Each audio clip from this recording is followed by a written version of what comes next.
Hi guys, welcome back to the channel. Since the last video I had a few requests to show how to connect an Xbox controller up to the Windows DCV session. So in this video I'll go through and show you the configuration for it.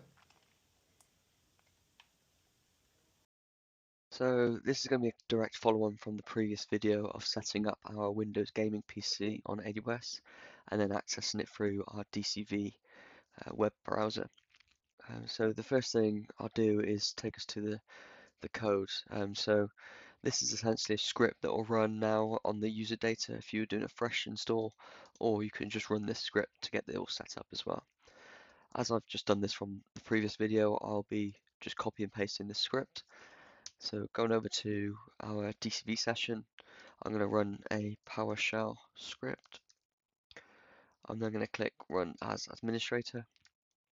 Now, as I've already got this set up, I may get an error to say something's already running, but if I was to now paste this into, let's just make sure we're copy and pasting it properly. If you get this issue, just paste it into here and come into here, then click Control V, and then we'll paste it all in. So there we go. So as you can see, I've got an error because my process is already running of the for the log file of the setup script. However, you should succeed on this, and then the next thing we can do is run Control R and then launch a thing called joy.cpl. If we click OK, we should then be able to see that the status for the Xbox controller is OK. And if you go to Advanced or Properties, we should be able to see now when moving the controller around, we should be able to see input and clicking various buttons and see that being passed through. I'll now load up the benchmarking tool we used last time. I'll just make sure the volume's off, so yeah. Yet again, change it to whatever graphics you want, select run, just click OK for that. I think this is just because of the benchmarking tool, but you should be able to run 1920 times 1080p on other games.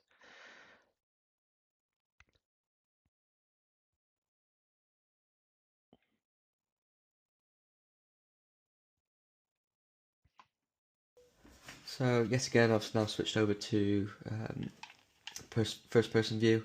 You can see I'm now moving the controller around and got access through the controller through our web browser.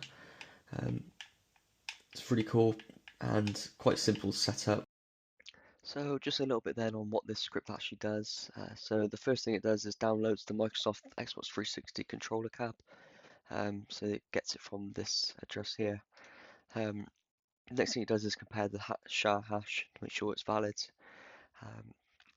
It then extracts the cab, installs the .int file with the PNP util, scans for devices, and then it writes the logs to the log path which we set up here.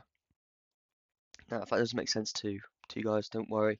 And if you're having any issues troubleshooting, I would recommend viewing the log file. So going over to your Finder, this PC, local disk, cloud gaming, and then if I check this one because I've done it on the complete boot, we can see the log file is done. So it's successfully added the package, and yeah, and then as I said before, the Control R to run up this joy.cpl thing, and it will also tell you whether your controller's been seen through your DCV session. So it was only a short video, but that concludes this one, and hopefully you guys can now use your controllers over DCV. Thank you all for watching, and I'll see you in the next one.